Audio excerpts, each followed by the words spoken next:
Hey everybody, it's me Danny, and today we're going to be going over, like I said in my video on Wednesday, when's the best time to use a hand trap against Zoodiac. Now, this is going to be just for Zoodiac related cards. If you're going up against pure Zoo, if you're going up against pure Draco, no, not pure Draco, Draco Zoo, then it's a little bit different on when to use a hand trap because the deck can do more like shenanigans with the Zoodiac cards. But we're just going to be going over when to use these three specific hand traps, because these are the most common hand traps out right now against pure Zoodiac. Like, when's the best time to use them, how effective is it against the deck, and if you should be picking some of these hand traps up if you don't already have them to go up against pure Zoodiac. Now, usually people disregard Ash against pure Zoo because it's really meh against the deck, but you'll come to find that Ash is really like not that bad compared to Ghost Ogre and Maxi, but in my perspective, it definitely is the worst out of the three hand traps to use against pure Zoo. So let's go over when is the best time to use Maxi, because it's the first in the hand trap lineup. Alright, so we have Maxi here, the best one of in the game right now, hands down. Just ends turns with a single flick of a wrist.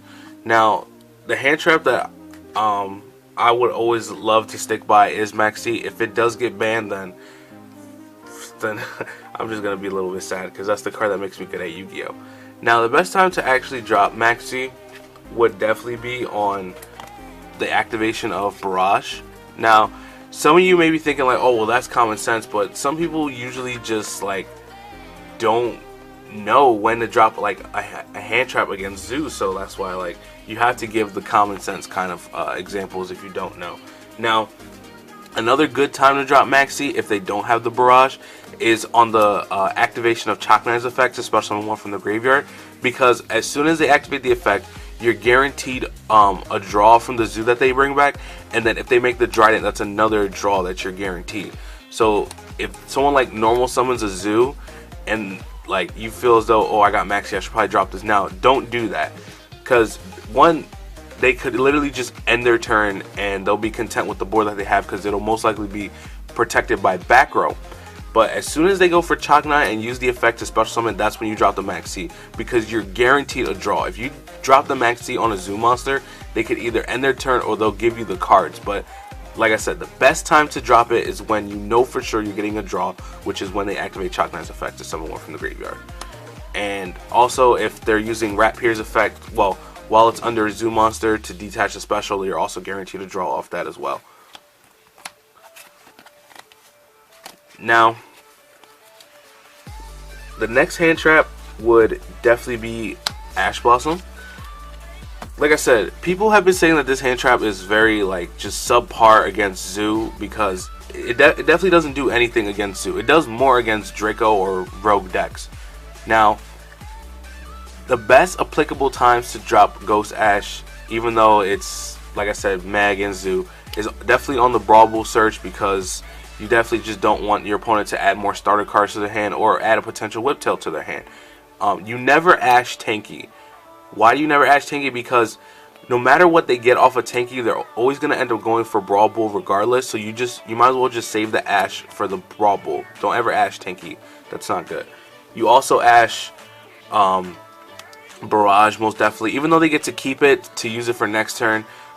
If you do have the Ash and you feel as though like maybe I should just stop this right now, then you definitely Ash the Barrage.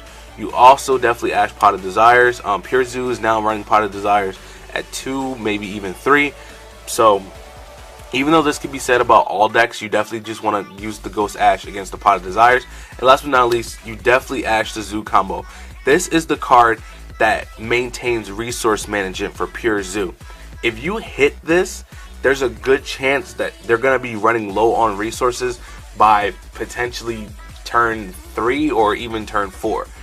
But by then, like, you should definitely be winning the game if you Ash this, because one, you just killed 5 resources off of one card, and 2, you just prevented them from drawing a card. So, like I said, you definitely want to Ash the combo. Like, this is definitely the one card you want to Ash. Like I said, yeah, it's just too powerful.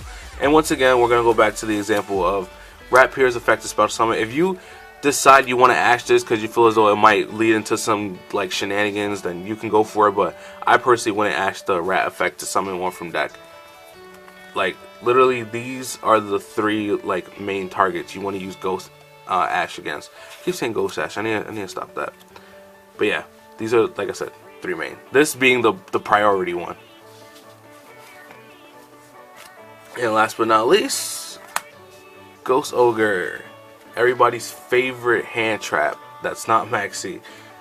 Now, the best time to Ghost Ogre is kind of like iffy, because you can definitely Ghost Ogre like the entire zoo like extra deck. Like Ghost Ogre can hit any of these and you'll probably be fine. I think the best time to use Ghost Ogre would definitely be on, because you could Ghost Ogre the whole zoo extra deck, like no problem, obviously, but I think one of the best times to use it is against the Brawl Bull, because like it's already in the extra monster zone. If you get rid of it, like they're probably not going to have a follow-up play after that, because they most likely use their normal summon, and if they didn't use their normal summon, then drop your maxi against the barrage, because we're always opening up 2 hand traps. And also, if you do drop the Brawl Bull, it prevents the Tiger Mortar from coming out to give the possible resurrected Dryden off of Chalk 9 and material. Also, you could Ghost Ogre the Chalk 9, so that way they can't overlay Tiger Mortar over Chalk 9 to give the Dryden the material if they're doing the combos that I demonstrated to you on Wednesday. You also can Ghost Ogre the Dryden because no one likes to have Dryden on the field. Another good time to use Ghost Ogre is against Rat Pierce effect to send one to the grave, because usually if they have the Rat Pier and they want to dump, like let's say, like if they just activate the effect, if you want to just Ghost Ogre this, if they have the Shuffle Reborn, then they're good at Yu-Gi-Oh! But yeah, you want to Ghost Ogre that.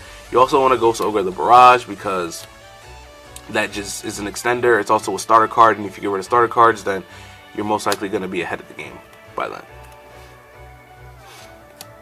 And that's going to about do it for when is it the best time to use hand traps against Pure Zoo, because everyone's always conflicted on like when is the right time to use it or what's the right hand traps to use.